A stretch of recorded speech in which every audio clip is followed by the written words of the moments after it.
Otras voces. Bienvenido a su programa Otras Voces. Damos inicio a la entrevista de esta semana donde nos complace presentarles a una invitada muy especial, Nela Cedeño, candidata a la Asamblea Nacional por la Revolución Ciudadana Lista 5 en Ecuador. Acompáñenos en esta interesante conversación llena de perspectivas diversas y opiniones enriquecedoras. Bienvenida, Nela Cedeño. Díganos, ¿cuáles son las expectativas electorales para las elecciones de mañana? Es un placer saludarlo. Primero agradecerte el espacio, la verdad es que siempre es importante poder compartir la situación actual del Ecuador, que no es nada bueno, es de crítica en realidad. Nosotros tenemos mucho optimismo, confiamos en la gente, confiamos en su sabiduría. Han sido años tremendos para el Ecuador y de manera negativa, en todos los aspectos posibles, desde lo económico hasta las relaciones internacionales, desde la seguridad, hasta el tema de los recortes de presupuestos importantes como el de la salud y la educación. Entonces, confiamos en que la gente, ese sentir, está expandido a nivel nacional de no aguantar un día más de gobiernos de derecha, de gobiernos neoliberales. Cuando estamos en los recorridos, la gente nos habla justamente de eso, de que es invivible la situación en el país, de que tienen muchísima fe de que este domingo las cosas por fin van a cambiar. Nos conversan de que su voto va a ser para la compañera Luisa González, nos piden que cuidemos los votos. Entonces vemos también como una esperanza manifestada en la ciudadanía, en la mayoría de la ciudadanía. Sin embargo, nosotros como partido político también tenemos que ser muy objetivos. Sabemos que el actual gobierno no es número uno en respetar derechos constitucionales ni marcos normativos. Entonces, a pesar de las grandes expectativas, de la confianza que tenemos en nuestra gente y de que los números nos den para ganar en una sola vuelta, siempre está esa sospecha de que en la desesperación, porque en las últimas semanas hemos notado lo desesperados que están, en la desesperación se empiecen a intentar cosas para evitar el triunfo popular. De hecho, ya hay algunas alertas que se han manifestado en algunos espacios públicos respecto a cómo se ha venido manejando el CNE en las últimas semanas. Cuénteme cuál es el perfil político de la candidata Luisa González. Es abogada, ella tiene una maestría en Administración y Gobernanza de la Complutense de Madrid, al igual que otros estudios masterados. Luisa, y lo voy a hablar aquí como compañera, más que como militante del proyecto político o como candidata a la Asamblea, Luisa es una compañera fiel, leal, fuerte, valiente. Luisa está acompañando a nuestro expresidente y máximo líder, el economista Rafael Correa, casi desde los primeros años de su gobierno. Ella le manejaba la agenda, le administraba el despacho y organizaba todo el tema ministerial. Entonces Luisa conoce mejor que, después de Rafael Correa, mejor que nadie, lo que es administrar un estado como lo es el Ecuador. Y aparte ha demostrado, después de la traición que vivimos con Lenín Moreno, ella demostró ser una persona leal, porque al igual que otros perfiles y cuadros que teníamos en ese entonces, ella pudo haberse volteado y Luisa no lo hizo. Luisa se quedó aquí a reconstruir el proyecto, lo que nos había quedado, y fueron años muy difíciles después de la traición. Yo la conozco desde hace muchísimo tiempo atrás y siempre la recuerdo y la reconozco como esa compañera que caminó con todos para reconstruir nuevamente el movimiento de la Revolución Ciudadana. Entonces, Luisa es una persona muy capaz, es una persona que no solo por su condición de ser mujer, sino por sus características realmente representa al pueblo. Vemos cómo las mujeres se sienten identificadas y representadas por ella. Su historia de vida también es una historia que se repite en muchos hogares del Ecuador, incluso de América Latina. Ella fue madre muy joven, cuando tenía 15 años, se casó también y hasta los 22 no pudo terminar el colegio, primero porque el machismo de la época no se lo permitió. Y ya cuando por fin se divorció, ella empezó a estudiar el colegio, lo terminó y 4 años después terminó su carrera universitaria. O sea, la historia de ella es una historia de lucha, una historia de perseverancia, de persistencia, de querer seguir creciendo, de querer seguir adelante. Entonces, como ella, hay miles de mujeres en América Latina que se sienten igual de identificadas con esa historia. Así que mejor representados en el Ecuador no podemos estar. En caso de ganar, ¿cuál será el rol de Rafael Correa? Rafael Correa es nuestro máximo líder en términos de movimiento político, como Revolución Ciudadana. Y acá trato de ser lo más objetiva posible con lo que voy a decir, pero también Rafael Correa sembró un precedente en el continente, incluso me arriesgo a decir que a nivel mundial. con su liderazgo, con su brillantez, su capacidad, unos indicadores que eran sorpresa y admiración para todos los países de América Latina. De repente, en pocos años convirtió a un país totalmente desmoronado por la crisis del 90, lo convierte en el jaguar de América Latina, con acuerdos bilaterales con muchísimos países del mundo, con giras internacionales donde se reconocían los logros que conquistó en pocos años siendo presidente de nuestro país. Entonces, el respeto que le tenemos, y no me refiero solo a los ecuatorianos, sino que a América Latina, el respeto que le tenemos a Rafael es muy grande. Hizo una entrevista hace poco que ha sido aplaudida, incluso hasta por odiadores he visto en redes sociales que dicen, bueno, yo no coincido con Rafael Correa, pero no se puede negar que es un tipo brillante. Es lo que más he leído ahora en redes sociales, porque es una persona muy brillante. Entonces el rol de Rafael Correa, que desde ya lo está básicamente ejecutando hace varios años atrás después de su presidencia, ha sido el de un líder que conduce. Y en este momento, Luisa llega a ser presidenta, que confiamos que sí, no será la excepción. Rafael estará ahí para seguir conduciendo el proyecto político y para acompañar a Luisa como en su gestión de gobierno. Entonces creo yo que ese es el rol de Rafael, el liderazgo innato que tiene no puede detenerse, eso va a seguir ahí hasta que la vida se lo permita, y nosotros siempre contentos de poder contar con él como ese acompañante, como ese líder máximo que tenemos, esa persona brillante que nos conduce hacia nuestros caminos de lucha. Usted es una joven política. ¿Cuál es su propuesta para la juventud ecuatoriana? En este momento es difícil pues no decir, ay, no solo este sector ha sido golpeado por la crisis. Todos los sectores en el Ecuador están muy afectados por la crisis económica de los últimos años, la crisis de violencia, la crisis de inseguridad, pero también la inestabilidad política, porque hemos visto cómo han habido severos golpes a la institucionalidad del país. Cuando yo pienso en el recorrido que he hecho en los últimos años, yo tengo actualmente 29 años, empecé a los 16 en el activismo político, mucho antes en el activismo social. Yo siempre me siento acompañada por los jóvenes, porque esa es básicamente mi nicho, de donde yo vengo, por lo que he trabajado durante mucho tiempo de la función pública y como activista, como militante política. Entonces, en este momento que el movimiento me da la oportunidad de poder representarlos a través de una candidatura, obviamente mis causas, mis líneas de acción van dirigidas hacia la juventud. Y hay dos cifras que a mí me preocupan de sobremanera, porque son cifras que nos aquejan a todos como jóvenes. La primera es que en el país, en el Ecuador, actualmente el 24,1% de los jóvenes son ninis, no trabajan ni estudian. Pero no es porque no quieren, sino porque no hay oportunidades en el Ecuador para hacerlo. Y cuando las hay, tienen que decidir solamente una opción, o trabajar o estudiar. Porque en este momento el país no es el mejor lugar para cumplir nuestros sueños.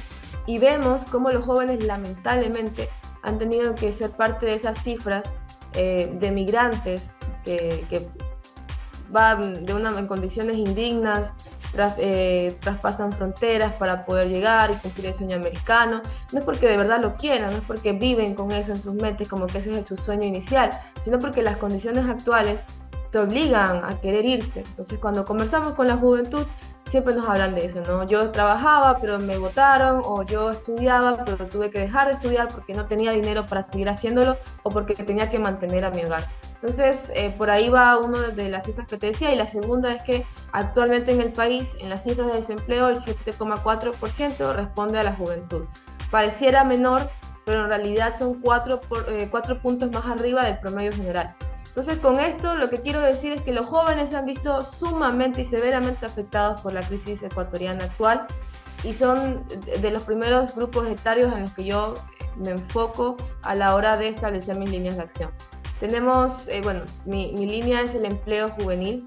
Desde la Asamblea Nacional como competencia no se puede ejecutar, y mi persona tampoco me permitiría ser de estas que por demagogia dice, bueno, crearé 30.000 plazas de empleo. No, creo yo que desde la Asamblea Nacional tenemos las competencias necesarias para poder, primero, regular el Código de Trabajo y establecer una línea de acción enfocada netamente en los jóvenes. Y luego mirar también el marco normativo que ampara el trabajo o el empleo juvenil en el Ecuador, y fiscalizar y controlar en qué condiciones se están accediendo los jóvenes a plazas de empleo, porque esa es otra de las quejas que hemos encontrado. Hay jóvenes que sí tienen la oportunidad de encontrar un trabajo, pero es en condiciones indignas, donde violan sus derechos laborales, donde juegan con sus necesidades, y no podemos permitir eso. Y la otra línea de acción es básicamente impulsar el plan que como proyecto político presentamos a través de la compañera Luisa González, son los planes de gobierno, y hay un plan en particular que es el plan Impulsa, donde hablan de 2 propuestas para las juventudes: el plan Miti Miti, que es uno en el que se asume una mitad, sueldos desde el gobierno y sueldos desde la empresa privada, asegurando que la juventud encuentre plazas de empleo y haya una alianza empresa público-privada donde ambos espacios, ambos sectores puedan contribuir a los sueldos de los jóvenes que recién egresan de la universidad.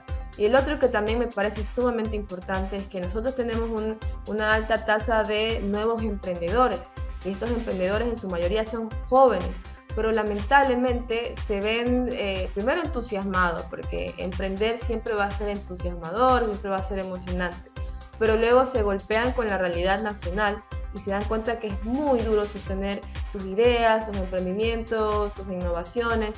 Entonces hay otra propuesta de la compañera Luisa González que habla de créditos desde $5.000 hasta $25.000 para empresas, incluso conformadas hasta por 5 jóvenes. Entonces, desde la Asamblea Nacional, impulsar la ejecución de esos planes o, en cuyo caso, que se enmarque a lo que tenemos establecido ahora. Yo insisto, en el Ecuador tenemos todas las condiciones para poder salir adelante mirando esta visión constitucional de que los jóvenes somos actores estratégicos para el desarrollo, pero lamentablemente la situación actual no permite que esas condiciones sean favorables para la juventud. Entonces, mis propuestas están alineadas hacia ello. ¿Cómo se han posicionado en estas elecciones los pueblos originarios? Nosotros tenemos un país polarizado y eso es en parte mucha culpa la tiene el odio. Y creo que ustedes como América Latina compartimos muchísimo la forma de hacer política, la forma en la que se mira a la política. Lamentablemente este país se ha polarizado entre correísmo y anticorreísmo. Y digo lamentablemente porque tendríamos muchísimo más para dar desde la función de hacer política, pero no, se limitan a esos 2 escenarios. Entonces el primer candidato que más grite soy anticorreísta ya tiene cierto posicionamiento. El otro candidato que más diga soy correísta también tiene cierto posicionamiento, porque este país está polarizado en primera instancia.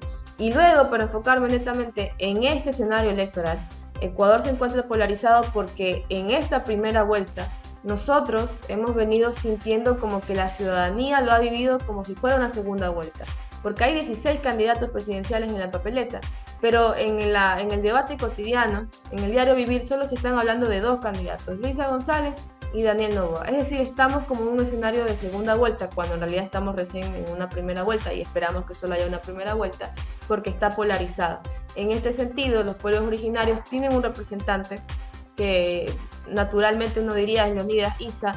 Sin embargo, hemos visto desde hace décadas incluso que las dinámicas de los pueblos originarios no responden a cualquier representante, porque los pueblos originarios indígenas ecuatorianos son muy diversos y en esa diversidad también tienen diversidad política y se aglutinan en función de sus, se puede decir, de sus líneas políticas, de sus movimientos políticos. El movimiento indígena es muy amplio, no es lo mismo decir Pachacutic que Conaye, por ejemplo, hay algunas facciones también dentro de estos espectros. Entonces los pueblos originarios no podría decirte que están alineados o a Luisa o a Daniel Noboa. Podría decirte de manera bastante subjetiva, me atrevo a decir, que si bien se sienten representados con Leonidas Issa, yo no estoy segura de que en su totalidad le den todo el respaldo para estas elecciones. En relación a la política latinoamericana, ¿continuará con la patria grande que impulsó Rafael Correa? Claro que sí, incluso hemos visto cómo la compañera Luisa ha tenido excelentes relaciones bilaterales sin ser presidenta, solo como candidata o después cuando dejó de serlo, con el gobierno mexicano, que en este momento por culpa de Daniel Noboa hemos roto relaciones bilaterales e incluso el último golpe que se le dio a nuestro hermano país de México fue la ubicación de un arancel infame, porque nuestro actual presidente, que es Daniel Noboa, responde a los intereses del imperio, a los intereses de Estados Unidos. Entonces, claro que sí, Luisa tendría esa línea de construir ese sueño que se ha venido repitiendo a lo largo de diferentes décadas, que es la construcción de la patria grande, y alinearse pues, ¿no? a los gobiernos que históricamente han sido solidarios con nuestro país. Sin embargo, Luisa también está abierta a establecer relaciones internacionales y bilaterales que son sumamente necesarios para intentar salir de la crisis lo más rápido posible. Así que la compañera Luisa, sí, claro que sí, apostaría a seguir construyendo la patria grande, pero también a estar abierta a la construcción de relaciones bilaterales con cualquier país del mundo. ¿Cómo valora las declaraciones del presidente Trump en relación a los inmigrantes? Parece terrible. Nosotros hemos tenido como país 2 éxodos migratorios, uno fue en el 99 y el último se está dando en estos 3 últimos años. Vemos cómo compatriotas migran a través de la selva del Darién, arriesgando sus vidas, porque las historias que conocemos de allí son tremendas. Y es bastante triste. Ese es el resultado, por supuesto, de las políticas neoliberales de gobierno que hemos tenido en los últimos 8 años en el Ecuador. Entonces, lo menos que esperamos es ese tipo de actitudes, ese tipo de golpes, porque para mí al final es un golpe político de parte del presidente de otra nación, que desde por sí sabemos, pues también es una cuestión histórica y no es un secreto para nadie. Los Estados Unidos siempre han tenido una política internacional muy agresiva, por eso digo, esto no es un secreto para nadie. Siempre están tratando de justificar sus interferencias a la soberanía y los asuntos de otros países con este lema de cuidar la libertad o de cuidar los intereses norteamericanos y no sé qué. Entonces, bajo esa justificación ahora nos plantean tratar a nuestros migrantes como animales, porque no hay otra forma de explicarlo. Vienen encadenados, Fanny. Llegan en los aviones en los que los envían encadenados de pies a manos. Y acá nos cuentan que el trato es inhumano cuando los atrapan, mientras los están trasladando, cuando llegan acá. Como ahora la comunidad internacional ha protestado por el trato inhumano que se le está dando a los migrantes, nos cuentan los que han retornado, bueno, los que los obligaron a retornar, que vienen 15 minutos antes de que aterrice el avión, recién los empiezan a soltar.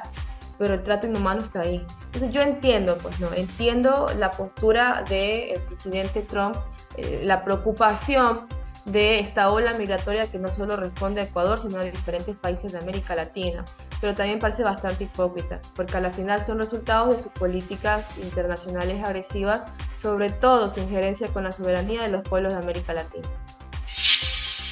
¿Considera que existen ciertas contradicciones entre los propios gobiernos progresistas de nuestro continente? Yo no creo que como gobiernos progresistas, voy a tratar de explicarme mejor. Yo no creo que estas contradicciones empiecen como gobierno. A mí me parece que hay que echarle una miradita a los sistemas de partidos políticos en América Latina. Creo yo que yo soy de izquierda, desde que nací, moriré de izquierda, progresista. Pero me parece que también hay que hacer algunos meas culpas, mirar hacia adentro, ver cómo de alguna manera hemos estado fallando a veces como movimientos políticos o como partidos políticos, sobre todo a la hora de escoger representantes. Me parece que lo más importante de la militancia política o el recorrido de la trayectoria de cada uno de nosotros siempre va a ser el poder reconocer al otro. Y ese reconocer solo se logra caminando con el otro. Me parece que ahí hemos pecado a veces de escoger malos representantes, que cuando ya llegan al poder se convierten en contradicciones andantes, ya no responden a las líneas políticas que abanderaron durante tanto tiempo dentro de un partido o un movimiento político. Entonces, sí, yo estoy de acuerdo con esa premisa, me parece que hay contradicciones, pero no diría que empiezan desde el gobierno, creo que empiezan desde mucho antes. Siendo joven, ¿cómo imagina el futuro político de la humanidad? Bueno, yo a veces estoy un poco, me desesperanzo un poco, me desmotivo un poco. Me preocupa mucho el tema de las redes sociales, de la inteligencia artificial. Y bueno, yo soy joven, consumo muchísimas redes sociales, la verdad, tengo que ser honesta. Pero me preocupa porque dilatan muchísimo esta capacidad investigativa que como seres humanos deberíamos tener. Las redes sociales llegan para lanzar fake news todos los días y ahí la preocupación es que no tenemos esa capacidad para contrastar la información. Y la inteligencia artificial juega un rol muy importante, para el tema político. ¿Por qué es tan fácil falsificar un audio, falsificar una imagen, falsificar un video? Y ahí viene la complicación. Tal vez 2 o 3 se lo pongan a contrastar y digan, no, hey, esto es inteligencia artificial. Pero de 20, 18 van a creer que eso es real, que lo que están mirando es real, y 2 se lo van a cuestionar. Tal vez uno lo investigue y diga, no, hey, esto no es real. Y yo te estoy hablando de un ejemplo en específico, pero a diario consumimos decenas y centenas de videos, me refiero a TikTok, Facebook, en X, cualquier tipo de noticia. Entonces ponernos también como ciudadanos a contrastar cada una de la información que nos va llegando en cada uno de esos contenidos que vamos consumiendo, también es una complejidad. Entonces, si bien como joven que soñamos en grande, yo ambiciono un futuro esperanzador, un mundo multipolar, en el que la soberanía de los pueblos se respete, en el que la agenda de los gobiernos responda a las necesidades y demandas de nuestros pueblos, en el que nosotros tenemos una cosmovisión que es el Summa Causai, en el que esa cosmovisión se pueda hacer efectiva y tengamos un buen vivir y todos seamos hermanos, estemos hermanados. Si bien ese es mi sueño, mi esperanza, una América Latina unida, un mundo fuerte, un mundo de paz, creo yo que la realidad nos supera. Cada día hay más complejidades para construir ese mundo, y ante eso mi invitación es, primero, a seguir soñando a pesar de las condiciones en las que nos encontramos, y segundo, y lo más importante, a seguir luchando. La batalla de las ideas es lo más importante que tenemos que dar, estar en territorio, escuchar a la gente, traducir esas demandas en propuestas, convertir esas propuestas en realidades, siempre caminando entre nosotros, hermanados y soñando en grande. Gracias por habernos acompañado en tu programa Otras Voces. Ha sido un placer tener con nosotros a Nela Cedeño, candidata a la Asamblea Nacional. Esperamos que hayan disfrutado de esta enriquecedora conversación llena de perspectivas diversas. Les esperamos la próxima semana para más contenido interesante. Hasta pronto.